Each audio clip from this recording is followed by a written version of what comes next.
Welcome to the Tachless show with Kira Tchernikovsky. Today we're talking about how to live better, I guess. It has nothing to do with marketing. It has to do with our own lives. And I've invited Emmett today. Hi, Emmett. And he will talk about what he does in his own words. That will be better. Hey. Hello, Kira. Thank you so much for having me here. I'm really happy to be here with you. Yeah, totally. And you are talking to me from which country? I'm speaking to you from Spain right now. Actually, I'm Canadian, but I'm in Spain. You see, Canadians are everywhere and we're spreading the knowledge. So, you know what? I'll jump right into the first question and people will understand who you are as we go. So, you are a forest bathing guide, right? Yeah, that's a really weird term, isn't it? Yeah, but what is that? Yeah, so it's interesting to see where it comes from and why it was created. And then I'll explain to you what it is precisely. So, the original term for forest bathing is actually in Japanese and it's called Shinrin Yoku. And Shinrin Yoku literally means immersing your senses, so your eyes, your nose, your hands, all your senses in the forest, and it was loosely translated as forest bathing or also forest therapy. So it was invented in the 1980s in Japan because at the time, if you remember, Japan was an economic powerhouse, and they were living the first urban stress epidemic. So Japanese cities are super dense. People were getting stressed. They were getting ill. They were getting mental illnesses, burnouts, all these things. And the Japanese health authorities didn't know what to do. So they looked into the research and they realized that nature had amazing benefits in terms of stress recovery, attention recovery. So they developed a practice which is called Shinrin-yoku. And Shinrin-yoku works as follows. So we go into a forest or an urban park or any kind of natural environment and we slow down. So we slow down to feel more and to be able to reconnect each one of our senses to nature. And our senses recognize all the active ingredients from nature that we developed ourselves in as humans. So we may not remember that we come from nature, but our senses remember. And when we go there, amazing benefits happen. So we go in the forest, we do little exercises of our games called invitations that allow our senses to connect to nature.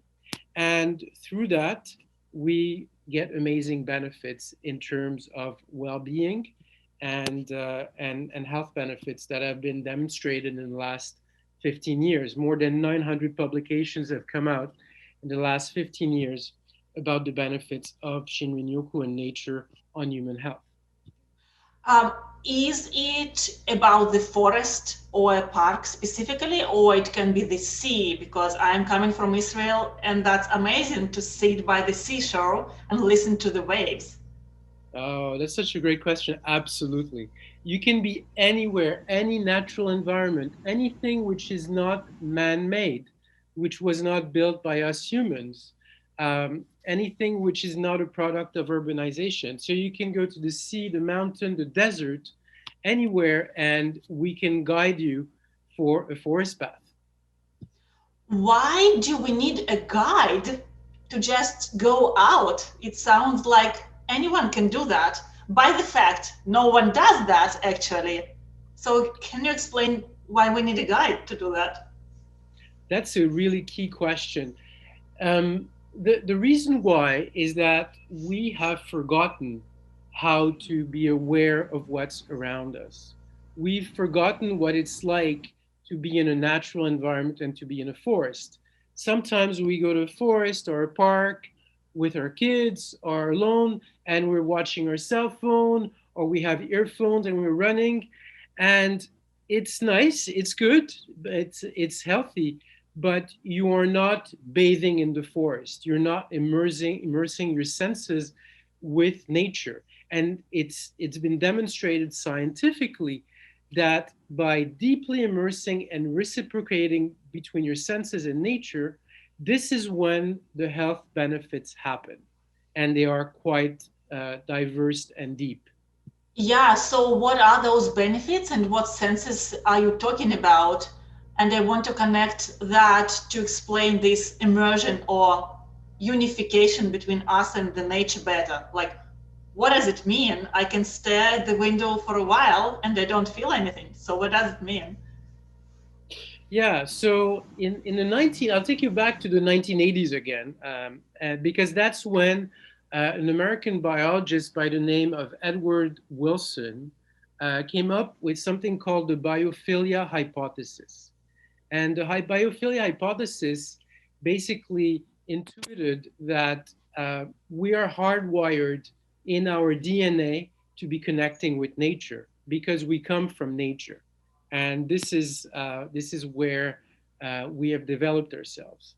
So we have, as urbanization and technology is developed, with pervasive technology, we've forgotten how to connect with nature. And so it's by connecting with nature through our senses. It's been demonstrated in the last 35, 40 years. And the biophilia hypothesis has actually been demonstrated. It's been demonstrated that there are actually ingredients, active ingredients in nature that our senses recognize. And they recognize them. We recognize those senses through those active ingredients through our senses.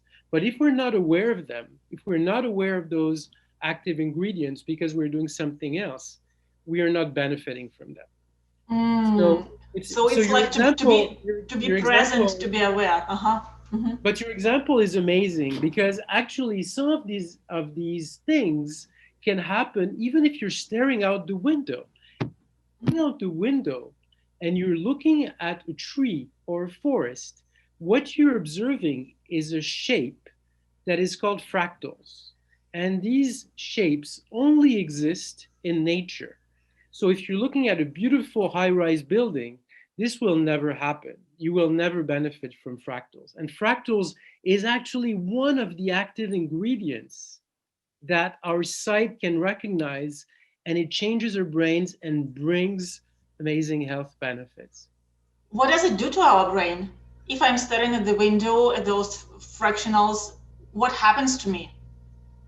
So when you connect with the active ingredients in nature, what happens is that you restore, you have effects on in terms of well-being on an emotional level, a physiological level, a cognitive level, and a social level as well. So when you do a forest bath, you recover from stress on two levels. There is actually two types of stress. One stress is physiological stress, which you can recover from by relaxing.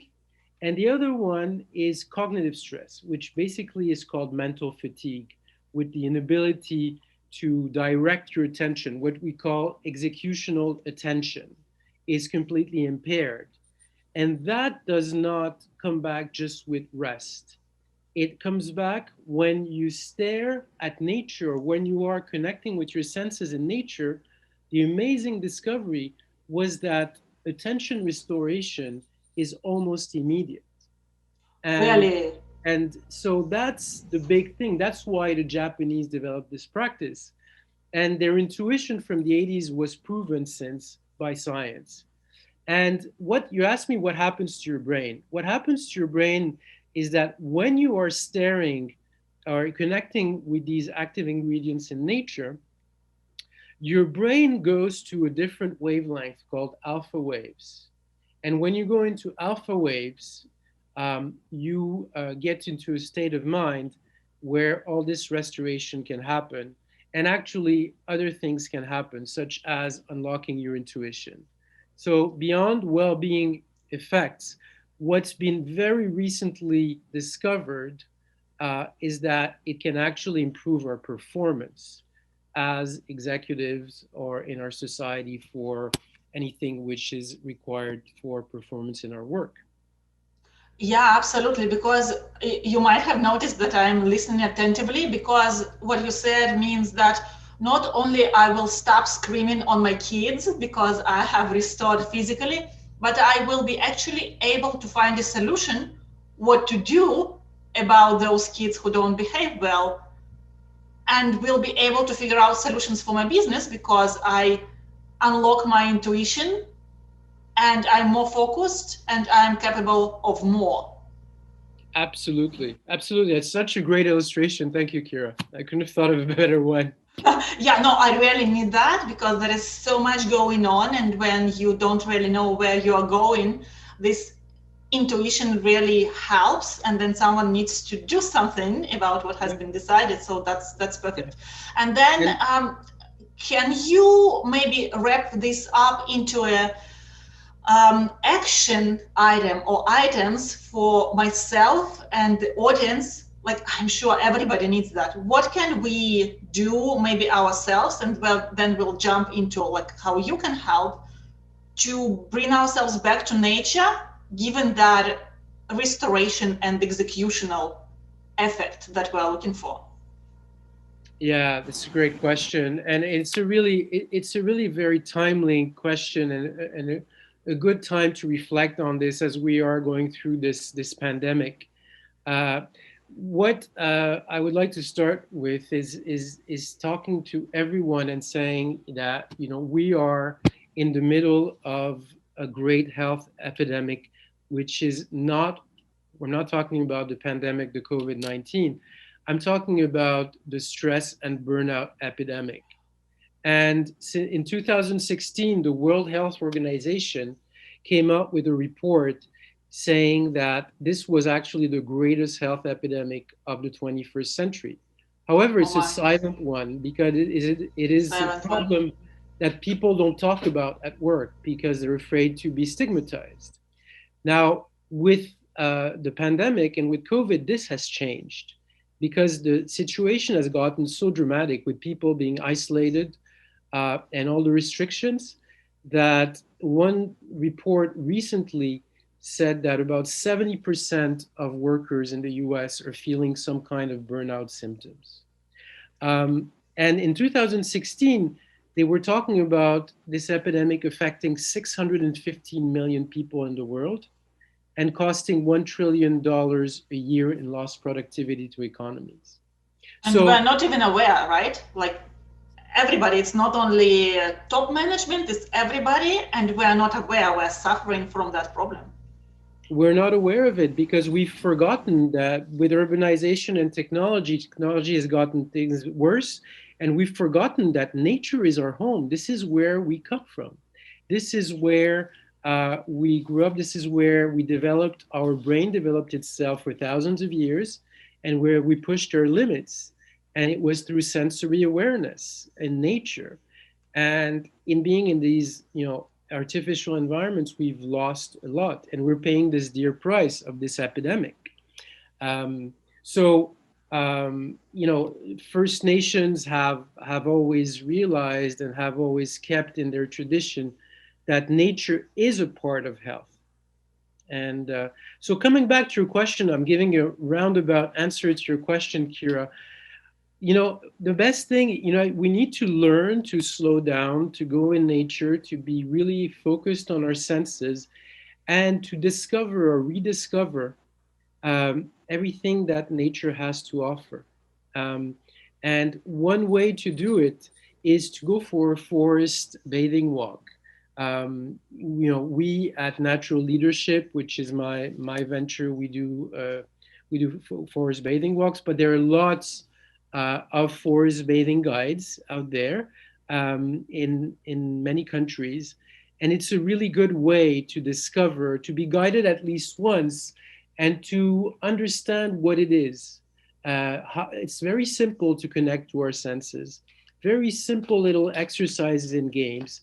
Just allow us to touch, smell, listen to everything that's around.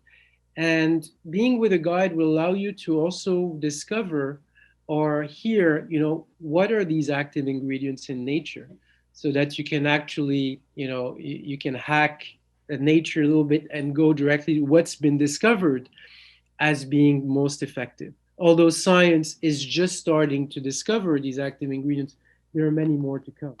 This is really recent research. Yeah, and I'll ask you about that in a minute. So, I guess what I'm taking from this, if you are a super organized person, you can read about that, you can explore that, include those books in your schedule if you follow the schedule. But if you aren't, as I am not, it's great to do what I call a shift project. Just try it out. Find what fits you and see whether it resonates, and then, like, if it works, you continue. So, Absolutely. can you You can also be guided remotely.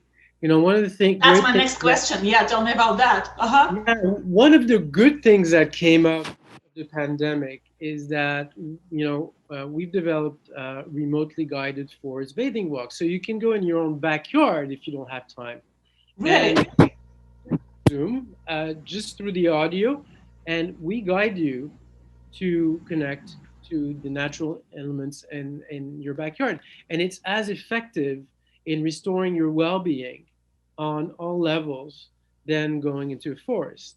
And you don't need to take your car or whatever, go somewhere, and you can just do it in your own backyard. So that's something amazing that came out of the pandemic. I love it. I love it. And how long does it take, this first guidance or the taste of it? It takes anywhere remotely guided. It's usually about an hour and a half to 2 hours. Um, but when we do it in person, it's usually 2 to 3 hours. We take our time. That's amazing. We go really slowly, and in 2 to 3 hours, we do a lot of sharing. We sit in circles. We have a talking stick. There's a lot of things happening in a forest bathing walk, and in those 2 or 3 hours, we walk maybe 400 or 500 meters. So it's not about physical exercise at all. It's about really slowing down and feeling what we have around us. The benefits of nature.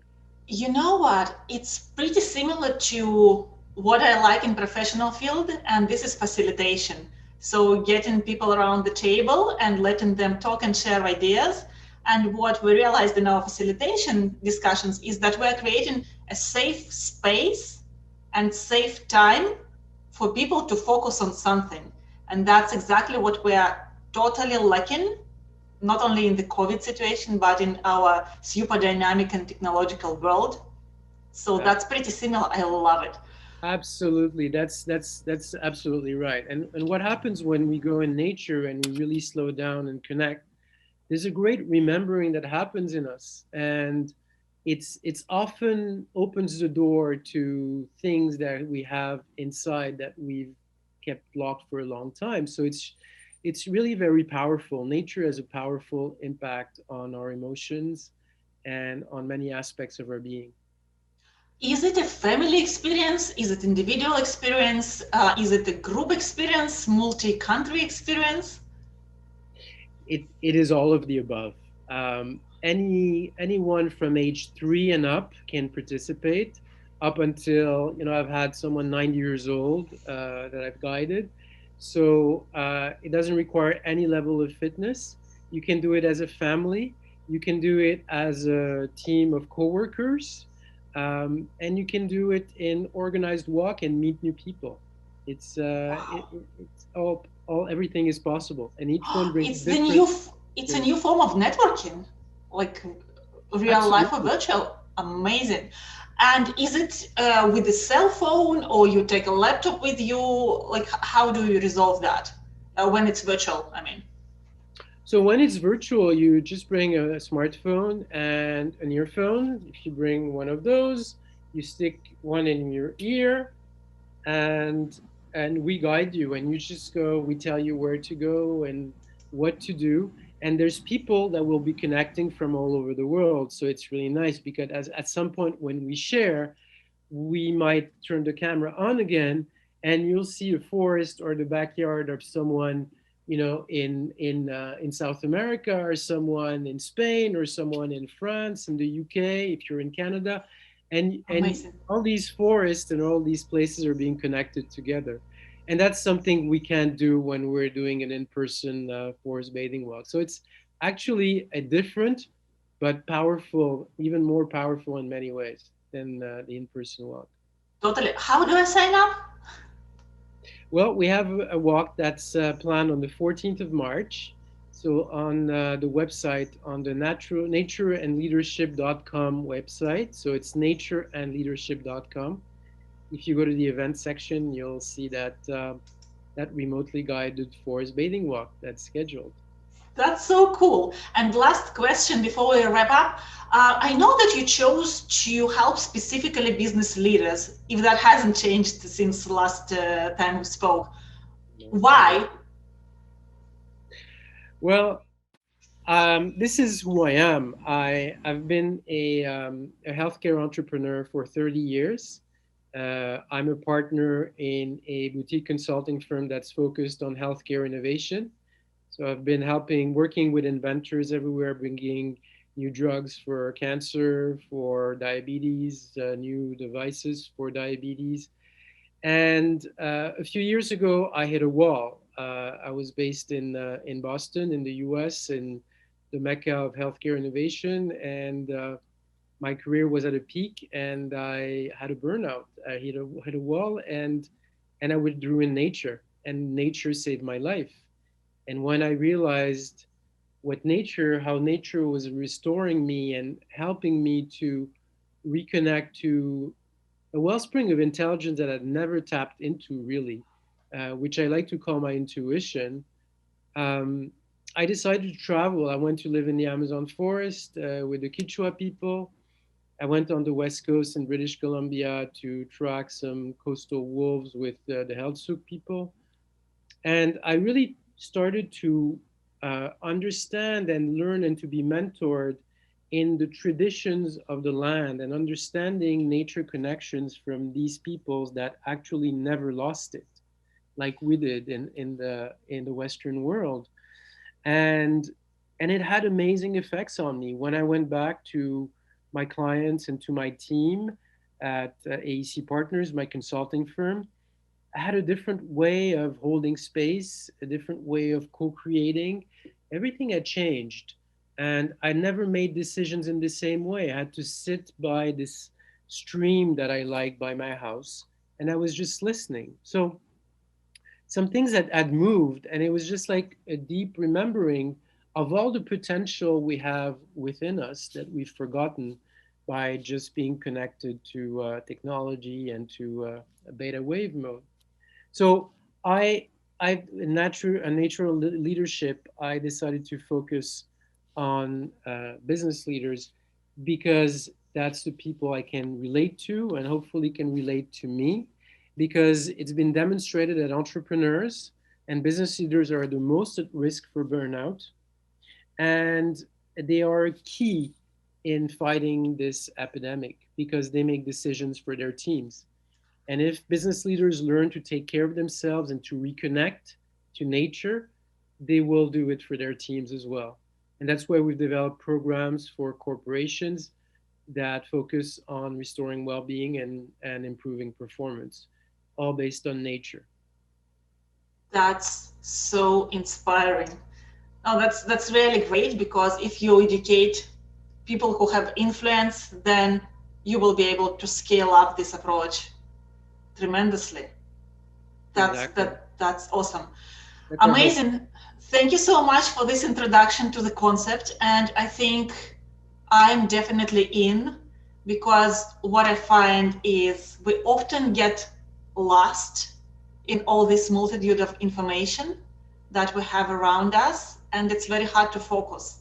I also like to ask questions, as I'm asking you, to dig to the essence of what really matters for each and every person, and that can be professional or personal. But look at you, you traveled around the world just because you were looking for that essence, And most of the people have never been to the Amazon River or to Africa or stuff like that. So you've had fun and came back with another startup. Isn't that amazing? Yeah, it's amazing. And what was the most amazing for me was to realize that I've been working, with biotech companies that are backed by, VCs with hundreds of millions of dollars, and bring such improvements to our society and to our health. But, for mental health, there is such a gap. And for burnout, for this burnout epidemic, I don't believe it's going to come from new drugs or new devices. And the most powerful technology I discovered really is right there. It's free, it's nature, and it's so powerful. Absolutely. All righty, I enjoyed the conversation and I just want to hear one most important thought that you want our listeners to remember from this whole amazing conversation. Yes, there. You've all heard about the three pillars of health. Sleep well, eat well, and exercise. These are amazing. Just remember, there's a fourth one. It's spending time in nature.